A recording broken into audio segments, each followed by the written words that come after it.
This is one of those stories that reminds you just how dangerous the open ocean really is. But before we get into today's story, if you're a fan of the strange, dark, and mysterious delivered in story format, then you've come to the right channel because that's all we do, and we upload 3, 4, even 5 times every week. If that's of interest to you, the next time you're over the Like Button's house, sneak upstairs and steal all of their left socks, and then also unplug their Wi-Fi.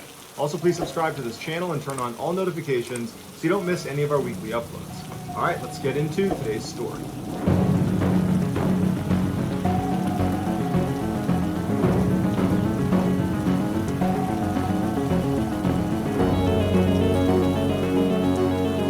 On July 20th, 1968, a small fishing boat called El Fausto took off from their port on La Palma Island, which is part of the Canary Islands, which is a Spanish archipelago, and they took off for El Hierro, which was another island about 50 miles to the south. On board El Fausto were 3 very experienced fishermen and sailors. They were the brothers Ramon and Eliberto Hernandez, as well as their cousin Miguel Acosta. Their trip to El Hierro was uneventful. It took about 7 hours. They arrived at the port in the early evening hours, and they unloaded their cargo onto the island, which was actually explosives used in agriculture. So they unloaded all that, and then the 3 of them went to get some food and relax for a few minutes before they came back to the dock and began preparing to leave. So that evening, as the 3 men are standing on their boat, repacking the ship, and getting ready to leave in the next few minutes, they see this man running down the dock who's frantically waving at them, trying to get their attention. And so they stop what they're doing and they beckon him over and say, what do you need? And the man introduced himself as Julio Garcia. He was clearly very upset. He was talking really quickly and they had to slow him down a couple times to try to understand what he was saying. But he communicated that his wife had called him earlier that day, and she said their 2-year-old daughter was very sick and he needed to come home right away. And he ran down to catch the ferry back to his home island of La Palma, so the same island these 3 men are from, and he missed the ferry. And the next ferry going back to his home island was not for another 2 days. And so Julio was running up and down the dock trying to flag anybody who owned a ship that might be willing to take him to La Palma, even if it was out of the way. He was prepared to pay for it. And so, of course, the El Fausto crew said, we're actually going to La Palma. We live there too, and we'd be happy to take you. You don't need to pay for this. And so Julio begins to help them load the rest of their equipment onto the boat, which included some food. They had 22 pounds of fruit and they had some fresh water. And then once everything was loaded up, they undid their lines and they set sail for La Palma. They took off at about 2:30 in the morning on July 21st. The water was very calm during their return trip. The only thing they had to contend with was a light mist that formed over the water in the early morning hours right after the sun came up, but it really wasn't enough to affect their ability to navigate. But even if the mist was more severe than people realized, Ramon, Eliberto, and Miguel were very experienced sailors that in fact had been sailing on this particular stretch of water ever since they were teenagers, and they had navigated these waters in far worse conditions and had always managed to get through it. But at 10 a.m. that morning, when the Fausto crew was supposed to arrive at La Palma, they didn't. And the owner of the boat itself was waiting at the dock for them, and when they didn't show up, he wasn't overly concerned because he knew these 3 men. He regularly went out on this particular boat with them. In fact, he normally would have gone on the trip to El Hierro with them, but he had commitments on La Palma, so he didn't go. And so he's not particularly worried about them. He figures they ran into some mechanical issue and, they're getting it figured out, but they're just late. But after a little while, the families of the El Fausto crew started to ask the owner, where are they? Why aren't they here? And so the owner, who again is not overly concerned, but wants to make sure the families are not worrying, says, you know what? I'll send a search boat that will take the exact route El Fausto was on, but in reverse, and I'm sure they can just drive straight out there and they'll run into them and they will help them fix, whatever issue they have, which is more than likely mechanical. That's an old boat and we've certainly run into other mechanical issues in the past. So this search boat goes out, and for hours and hours and hours, they're looking along the exact same charted course that El Fausto was supposed to be on, and they're nowhere to be found. And so they radio back in to the owner of the boat, and they say, look, we can't find him. What do you want us to do? And he called them back in, and he realized that, if we can't find them anywhere near the route, that probably something more sinister has happened to them. And it was at this point that he got in touch with authorities, and they launched a much more formal search and rescue effort. Planes and boats spilled out over the sea to look for El Fausto and her crew, and everybody who was looking was operating with an enormous sense of urgency, because anybody who was looking had been told, These guys don't have much in the way of supplies. They have 22 pounds of fruit, and they have a very limited freshwater supply. And so if we don't find them within a couple of days, there's a very good chance that we're going to find 4 corpses. But despite searchers' motivation to find these guys, a couple of days passed and there was no sign of them. And unfortunately, people did start to think, I think it's more likely we're going to find 4 dead bodies than 4 sailors waiting to be rescued. But on July 25th, 4 days after El Fausto left El Hierro on their way to La Palma and then, of course, got lost, 4 days after that, a British ship called Duquesa radioed in an incredible message. They said they had found this fishing boat that was drifting along, and there was 4 people standing on the deck, and they were waving flashlights around to try to get their attention. And as this British ship moved up closer to the fishing boat, they were able to read on the hull the call sign of the boat, and it was, of course, El Fausto. Where El Fausto had been found was 120 miles west of La Palma. So they had drifted way, way off course. But once they pulled up alongside of them, they could see that not only were the 4 crew members alive, they actually seemed like they were in pretty good spirits. They certainly were dehydrated and were very thankful to get some water, and they were starving, and they were obviously pretty freaked out because they had just been adrift in the middle of the ocean and probably were realizing that this could end really badly for us. But beyond all that, they seemed okay. And very quickly, that message was passed to friends and family of the El Fausto crew back on La Palma, who's waiting anxiously to hear any news about their loved ones. And when they were told they had been found and they were alive, they were overjoyed because they thought they were dead. But after the initial transmission had been sent out by Duquesa saying, hey, we found the crew and they're alive and they're good, well, a couple hours went by and the Duquesa sent another transmission that was very strange. They said the crew of El Fausto was refusing to be towed back home. They were saying that our boat's just fine, we're good, we just need a couple of supplies and we'll be on our way. And so the captain of Duquesa says to the men, then why are you out here? How did you get 120 miles west of La Palma? Something had to have gone wrong with your boat. So what happened? But the men didn't really answer his question. They just said, oh no, there's nothing wrong with our boat. There's no mechanical issues. Everything's fine. We appreciate your offer, but we just need a couple of supplies and we'll be on our way. Even Julio, who had made this special effort to get home to his sick daughter and to see his wife, even he is saying, no, we don't need a tow, we're good. And so the captain of the Duquesa is looking at these guys thinking, what am I missing here? You just drifted 120 miles away. You probably should have died. You're very lucky that we happened to find you in the middle of the Atlantic Ocean. Had we not found you, you probably would have died of dehydration in the next couple of days. And so we found you. We're offering to bring you to shore to guarantee that you will get to see your sick daughter and to see your wife and for you all to see your families and your friends. And you're telling us to leave, and you're telling us that there's nothing wrong with your boat when clearly something happened. But the captain of the Duquesa could not convince them to get towed in. They were totally not going to do it. And apparently they were very polite about it. They said, look, we really appreciate the offer, but really our boat is just fine. We just need some food, water, cigarettes, and some fuel, and we'll be good.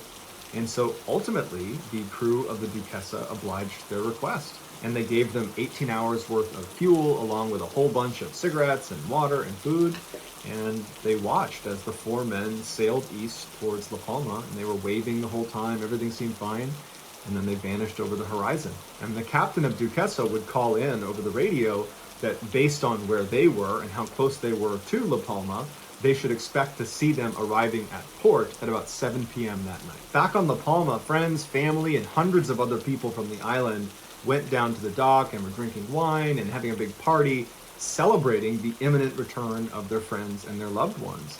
But unfortunately, 7 p.m. came and went, and they didn't show up. And so, of course, the family of the crew became very worried that, oh my gosh, this nightmare is starting all over again. And the owner of El Fausto came over to them and reassured them that he's been in touch with the authorities who were speaking to the captain of the Duquesa, who were speaking to our friends and family and loved ones on El Fausto, and everything's fine. They have all the supplies they need, they have all the fuel they need. I'm sure they're just running a little bit late. Everything is totally fine. And so friends and family and some diehard supporters stayed down at the dock for several more hours until it became clear that something's gone wrong, and unfortunately this nightmare is not over. The next morning, after El Fausto and her crew were once again labeled missing, Spain kicked off their largest ever search for missing people. They had bombers flying overhead, they had military and civilian ships all over the area where the Duquesa had made contact with El Fausto. They had so many people combing the water, so many planes overhead, and for 2 weeks they looked everywhere and they couldn't find anything. And finally they had to call it off and they said, look, we don't know what happened to them. And they declared them lost at sea, which basically meant we think they're dead, but we'll probably never know for sure. 2 months later, on October 9th, an Italian merchant ship called the Ana de Mayo, who was on their way to Venezuela, spotted a small fishing boat way off in the distance that was just bobbing around aimlessly. And the first thing they noticed was this ship is far too small to be making a cross-oceanic voyage. They shouldn't be out here. And as they got closer, they could tell that there was no one standing on deck or in the cabin. There's no one driving this boat. And so finally they got so close they could read the hull, and it says El Fausto. So the Ana de Mayo pulls up right alongside El Fausto. They tether themselves together so it doesn't float away. And two of the Italian sailors get on board El Fausto, and they're yelling out to see if anybody's there, but no one's responding. And they're looking around, and the ship is in great condition. There's no sign of obvious damage or any violence that might have taken place on here. They go into the cabin where the steering wheel is, and they're looking for some sort of logbook that would have documented, what happened on the ship, but there's no logbook. And so the Italians were left scratching their head, thinking, how could a perfectly seaworthy boat wind up abandoned in the middle of the Atlantic Ocean? Where's their crew? But they still needed to go down below into the little space that was the engine room. And so the two sailors that had boarded to look around, they make their way over to the section of the deck where there's this hatch that they open up, and they look down and they smell this horrible smell, and they turn on their light and they're met with this horrible and inexplicable scene. Laying on the ground inside of the engine room on his back was a dead man who was partially mummified. He had no clothes on, and he was clutching a transistor radio. And so the two Italians that found him, they stepped back and they had to compose themselves. And then one of them actually went down to look around for clues and see if perhaps there's other bodies down there. And so when he went down, it was just the one body, and he could only find one other clue, and it was this small notebook that was positioned right behind the dead body that they didn't see when they first looked down. So the Italian sailors leave the engine room and they take the notebook back to their ship, and they open it up, and the first thing they see is the middle section of the notebook has been torn out. In fact, 28 pages were missing. And all they were left with was a couple of pages at the beginning and a single page at the end. The first couple of pages just were a couple of notes and some simple math calculations. Nothing significant. The last page appeared to be a farewell of sorts, but the language that was used was a little bit confusing and it was difficult to read, and so the Italians were not entirely sure what any of it actually meant. And so they figured it would be best to just give the notebook to authorities and they could figure out what it meant. And so the captain of the Ana de Mayo radios in to Spanish authorities that they found El Fausto and that they intend to tow it back to Venezuela where they were already going, at which point they'll turn over everything they found and authorities can take it from there. So the Italians put a tow line on the bow of El Fausto and began towing. 2 days later, Spanish authorities received a crushing telegram. Apparently the night before, as El Fausto was being towed, it suddenly lurched forward and went bow down into the water and sunk so rapidly that it ripped the tow line off of the back of the Ana de Mayo and was underwater well before they could do anything to try to stop it. The crew of the Ana de Mayo swore they had followed procedure and they knew what they were doing, and this was just kind of a freak thing, but regardless of how or why it happened, the ship was now gone, and so too was the dead bodies. They couldn't even positively identify whoever that was. All they had was that notebook they recovered from inside the engine room. The notebook was sent to La Palma, where it was put in front of the families of the 4 men who were on El Fausto, and very quickly, Julio's wife was able to identify his handwriting. He apparently had a unique way of writing, and she was used to reading it, and so she said, that's definitely his writing, and in fact, I recognize that notebook. He kept that notebook to track payments, because he was a mechanic and people requested the services, and that's what he used to track payments. This, of course, meant the dead man inside of the engine room was almost certainly Julio. Julio's wife examined the notebook, and she was able to decipher that last page, at least most of it, and she said it was this very detailed description of exactly what she needed to do once he died, because clearly, based on the way he was writing, he knew he was about to die. And at first it says, here's how you access my insurance policy, and here are the different properties I own, and how you go about selling them. And then in his final moments, he scrawled one last message at the very bottom of the last page that said, "Don't ever tell our son all that has happened to me. You know that God wanted this fate for me. Love you." So if Julio was so sure he was about to die that he would take the time to write out a detailed list of instructions for his wife to follow when he died, well then why didn't he take the time to also offer a small explanation as to what happened to he and the other crew members of El Fausto? He had to have known that whoever was going to find his dead body in this notebook was going to have an awful lot of questions. Unless he did know that and did write a description, except it was in those 28 pages in the middle of the notebook that had been removed. And if that's the case, then who removed them and why? And where's the rest of the El Fausto crew? And why did they tell the Duquesa that nothing was wrong with their ship? And why didn't they take the tow into shore, which would have guaranteed their safety? There's just so many questions that have never been answered in 50 years. The most widely accepted theory is the crew of El Fausto experienced a series of small but compounding setbacks that, combined with panic, led to really bad decision making and ultimately their death. Others say there are just too many anomalies and oddities about this case to just be a product of bad decision making, that there has to be something else going on. And so there are lots of alternative theories about what happened, ranging from abduction to illegal trafficking gone wrong, to perhaps they saw something they shouldn't have. But sadly, no one will know for sure what happened to these guys until there is a major break in the case. And at this point, people are just hoping those missing 28 pages turn up and that those will be able to explain what happened to El Fausto and her crew. So that's going to do it, guys. I hope you enjoyed today's story. If you found today's secret in the video, tell us in the comments what it is and where it's located. Give us the timestamp. And if you're the first to do that, we will pin you at the top of the comments section. If you enjoyed today's video and you haven't done this already, the next time you're over at the Like Button's house, sneak upstairs and steal all of their left socks and also unplug their Wi-Fi. Also, please subscribe to this channel and turn on all notifications so you don't miss any of our weekly 3, 4, even 5 video uploads. If you want to get in touch with me, you can direct message me on Instagram or on Twitter. My username for both platforms is the same. It's just JohnBallin416. I also have a ton of content over on TikTok where my username is Mr. Ballin.